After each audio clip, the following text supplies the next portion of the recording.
Good morning friends. स्वागत है आपका आपके अपने YouTube channel study with Ravi Thakur पर। तो चलिए आज की द हिंदू एडिटोरियल वोकैबुलरी की शुरुआत करते हैं। वोकैबुलरी के पीडीएफ के लिए आप मुझसे टेलीग्राम ग्रुप पे जुड़ सकते हैं। मेरे टेलीग्राम ग्रुप का नाम है study with Ravi Thakur.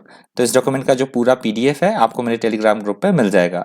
Telegram group का लिंक मैं इसी वीडियो के डिस्क्रिप्शन बॉक्स में भी डाल दूंगा, तो आप इसी वीडियो के डिस्क्रिप्शन बॉक्स में जाकर मेरे टेलीग्राम ग्रुप के लिंक को एक्सेस कर पाएंगे। तो आज का जो पहला एडिटोरियल दिया गया है, आप हेडिंग देख ही रहे हैं, high stakes on the upcoming assembly elections.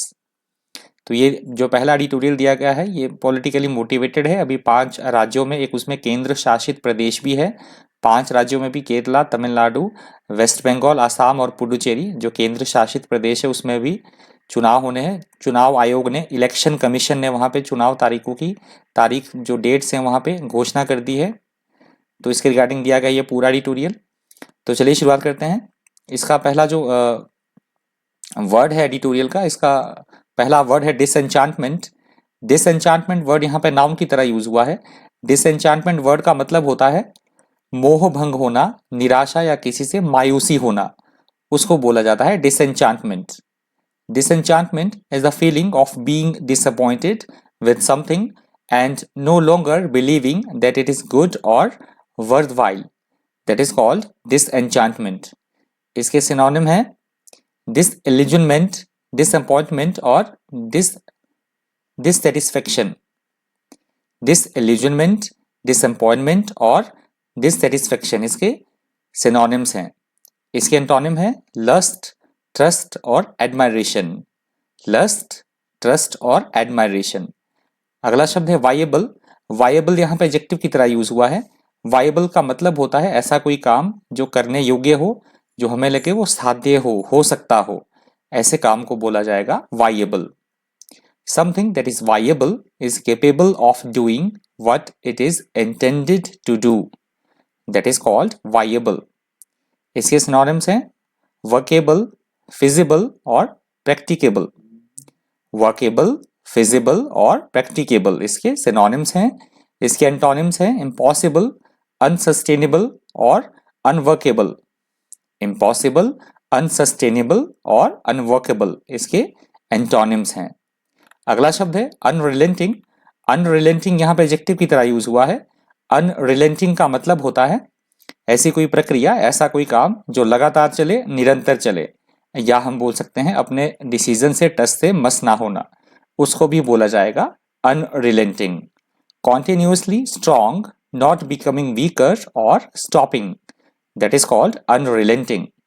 इसके सिनोनिम्स हैं कॉन्टिन्यूअल, कांस्टेंट और कॉन्टिन्यूअस। कॉन्टिन्यूअल, कांस्टेंट और कॉन्टिन्यूअस इसके सिनोनिम्स हैं। इसके एंटोनिम्स हैं बेनेवोलेंट, कैजुअल और स्पोरेडिक। बेनेवोलेंट, कैजुअल और स्पोरेडिक इसके एंटोनिम्स हैं। अगला शब्द है फॉर्मिडेबल। फॉर्मिडेबल यहाँ पे एडजेक्टिव की तरह यूज हुआ है। फॉर्मिडेबल का मतलब होता है ऐसी कोई समस्या या ऐसी कोई परिस्थिति, ऐसी कोई प्रॉब्लम जिससे निपटना मुश्किल हो, जो विकट हो, विकराल हो, उसको बोला जाता है formidable. If you describe something or someone as formidable, you mean that you feel slightly frightened by them because they are very great or impressive, that is called formidable. इसके synonyms हैं onerous, arduous, difficult. onerous, arduous और difficult इसके synonyms हैं। इसके antonyms हैं easy, powerless और weak. easy, powerless और weak इसके antonyms हैं। अगला शब्द है plausible। प्लॉजिबल यहाँ पे एडजेक्टिव की तरह यूज हुआ है। प्लॉजिबल का मतलब होता है ऐसी कोई बात या ऐसा कोई काम जो तर्कसंगत हो, करने योग्य हो, मुमकिन हमें लगे, एक्सेप्टेबल हो, उसको बोला जाता है plausible. An explanation or statement that is plausible seems likely to be true or valid, that is called plausible. इसके सिनोनिम्स है credible, reasonable, believable. Credible, reasonable और बिलीवेबल इसके सिनोनिम्स हैं। इसके एंटोनिम्स हैं अनलाइकली और इम्प्रोबेबल। अनलाइकली और improbable इसके एंटोनिम्स हैं। अगला शब्द है पोटेंसी। पोटेंसी यहाँ पे नाउन की तरह यूज हुआ है। पोटेंसी का मतलब होता है किसी भी बात की इफेक्टिवनेस होना, प्रबलता, उसका प्रभाव, प्रभावशीलता होना, उसको बोला जाता है इंग्लिश में potency. Potency is the power and influence that a person, action, or idea has to affect or change people's lives, feelings, or beliefs. That is called potency. Potency के synonyms हैं power, powerfulness, vigor. Power, powerfulness और vigor इसके synonyms हैं। इसके antonyms हैं impotency, disability और weakness. Impotency, disability और weakness इसके एंटोनिम्स हैं। नेक्स्ट वर्ड है कंसेक्यूटिव। कंसेक्यूटिव यहाँ पे एडजेक्टिव की तरह यूज हुआ है। कंसेक्यूटिव वर्ड का मतलब होता है ऐसा कोई काम या ऐसी कोई प्रक्रिया जो लगातार चले या एक के बाद एक क्रमिक हो, निरंतर चलने वाला, लगातार या फिर क्रमिक, कॉन्टिन्यूअस, क्रमिक हो, उसको बोला जाता है consecutive. Consecutive periods of time or events happen one after the other without interruption. That is called consecutive. Consecutive के synonyms हैं sequential, successive, serial. Sequential, successive और serial इसके synonyms हैं। इसके antonyms हैं discontinuous, broken और discorded. डिसकॉन्टिन्यूअस, ब्रोकन और disordered, माफ कीजिएगा डिसऑर्डर्ड मैंने बोल दिया शायद, डिसऑर्डर्ड, डिसकॉन्टिन्यूअस, ब्रोकन और डिसऑर्डर्ड इसके एंटोनिम्स हैं। अगला शब्द है क्रॉस रोड्स। क्रॉस रोड्स यहाँ पे नाउन की तरह यूज हुआ है। क्रॉस रोड्स का जो एक सिंपल मतलब होता है वो तो चौराहा होता है, जो सभी हम जानते हैं, जहाँ पे 3-4 सड़कें आके मिलती हैं, उसको बोला जाता है क्रॉस रोड, उसको बोला जाएगा क्रॉस रोड। और एक दूसरा मतलब होता है इसका, दूसरा मतलब है आपका किसी काम के विकास का महत्वपूर्ण क्षण या कोई पल, इंपॉर्टेंट पॉइंट हो किसी भी काम में, किसी भी प्रोसेस में, उसको भी बोला जाता है क्रॉस रोड्स। किसी काम के विकास का महत्वपूर्ण क्षण या निर्णायक पॉइंट, उसको भी बोला जाएगा क्रॉस रोड्स। इसके सिनोनिम्स हैं junction, turning point, intersection. Junction, turning point और इंटरसेक्शन इसके सिनोनिम्स हैं। इसके एंटोनिम्स हैं डीएक्टिवेट और एवेन्यूज। माफ कीजिएगा, डीएक्टिवेट और एवेन्यूज इसके एंटोनिम्स हैं। नेक्स्ट वर्ड है कॉन्टिंजेंट। कॉन्टिंजेंट यहाँ पे नाउन की तरह यूज हुआ है। कॉन्टिंजेंट का मतलब होता है किसी तरह का कोई विशेष दल, टुकड़ी या समूह, उसे बोला जाएगा contingent. A contingent is a group of people representing a country or organization at a meeting or other event. That is called contingent. Contingent के synonyms हैं unit, division और squadron.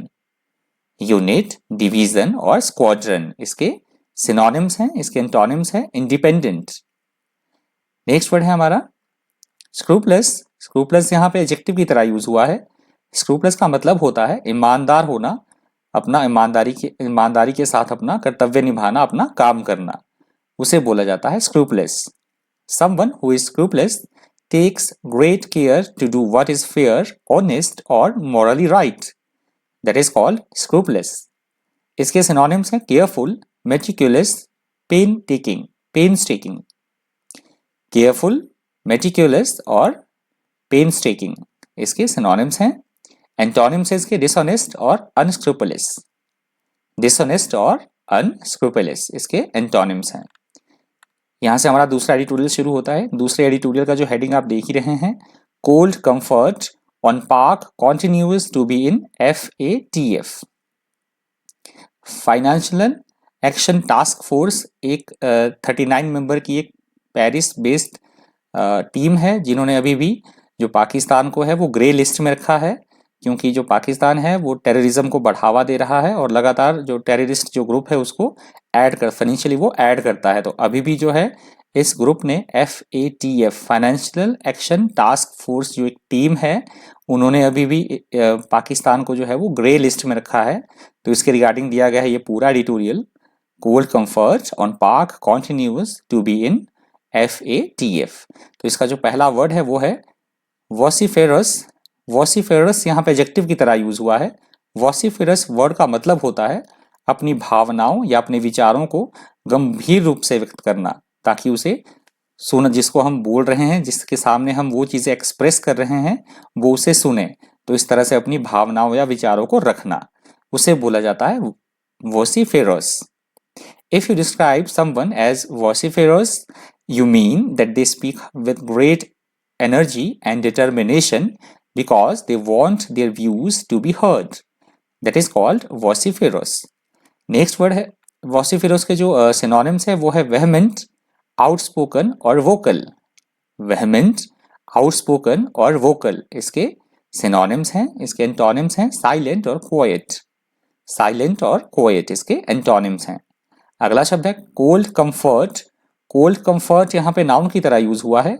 cold comfort का मतलब होता है किसी को झूठा दिलासा देना, तसल्ली देना, झूठा आश्वासन देना, उसे बोला जाता है cold comfort. If you say that a slightly encouraging fact or event is cold comfort to someone, you mean that it gives them little or no comfort because their situation is so difficult or unpleasant. That is called cold comfort.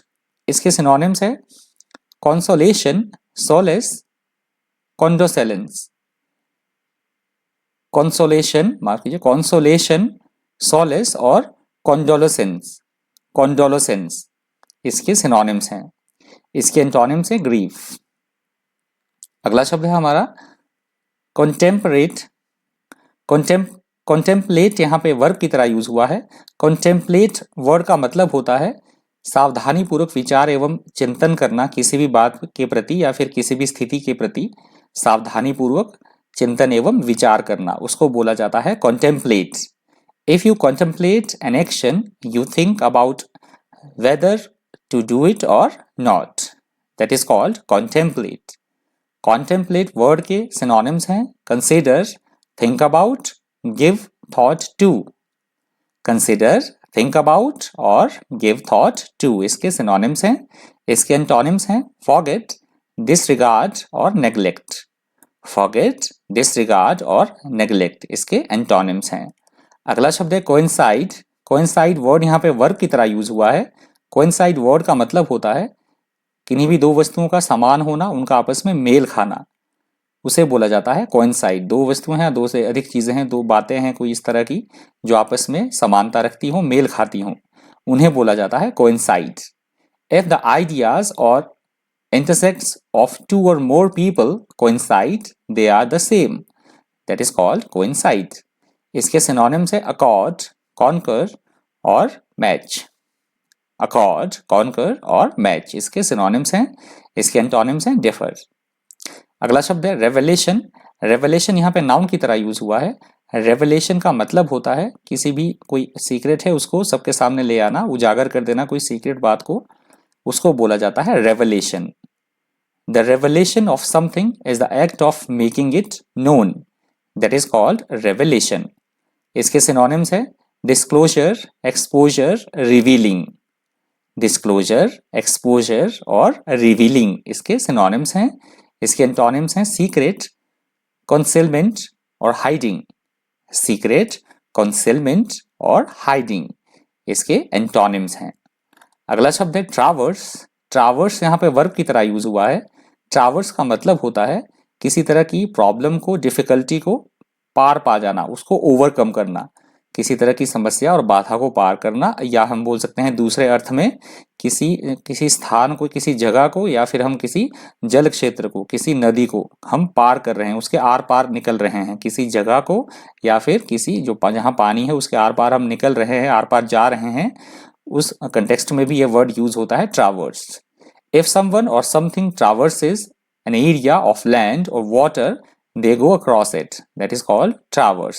Editorial में इसका use हुआ है problem की sense में, उस problem से overcome कर लेना, पार पा लेना, उससे उस सेंस में हुआ है इसका प्रयोग एडिटोरियल में.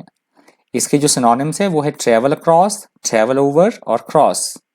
ट्रेवल अक्रॉस, ट्रेवल ओवर और क्रॉस इसके सिनोनिम्स हैं.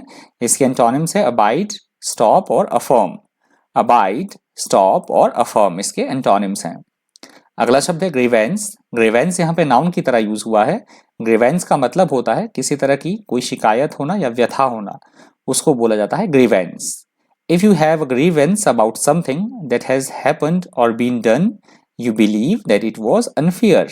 That is called grievance. इसके सिनोनिम्स है कंप्लेंट, क्रिटिसिज्म और ऑब्जेक्शन। कंप्लेंट, क्रिटिसिज्म और ऑब्जेक्शन इसके सिनोनिम्स हैं। इसके एंटोनिम्स हैं praise, compliment, agreement. Praise, compliment और एग्रीमेंट इसके एंटोनिम्स हैं। और आज के द हिंदू एडिटोरियल वोकैबुलरी का अंतिम शब्द है एमनेट। एमनेट वर्ड यहाँ पे वर्ब की तरह यूज हुआ है। एमनेट वर्ड का मतलब होता है किसी भी चीज की उत्पत्ति होना, जन्म होना, प्रकट होना, उसको बोला जाता है emanate. If something emanates from somewhere, it comes from there, that is called emanate. Emanate word के सिनोनिम्स हैं issue, originate, emit. Issue, originate, emit. इसके जो एंटोनिम्स हैं वो है absorb, withdraw, conceal. Absorb, withdraw, conceal इसके एंटोनिम्स हैं emanate word के। तो ये एमनेट वर्ड आज के द हिंदू एडिटोरियल वोकैबुलरी का अंतिम शब्द था। यदि आपको वीडियो हेल्पफुल लगा हो, इन्फॉर्मेटिव लगा हो तो प्लीज़ वीडियो को लाइक कर दीजिएगा और अगर हो सके तो प्लीज़ ज़्यादा से ज़्यादा शेयर भी कर दीजिएगा। अगर आप मेरे चैनल पर पहली बार विजिट कर रहे हैं तो चैनल को सब्सक्राइब करना और बेल आइकन को प्रेस करना बिल्कुल भी मत भूलिएगा। तो आज के द हिंदू एडिटोरियल वोकैबुलरी में इतना ही। इसी तरह के इन्फॉर्मेटिव वीडियोज़ के लिए बने रहिए चैनल पर। Thank you, thanks for listening.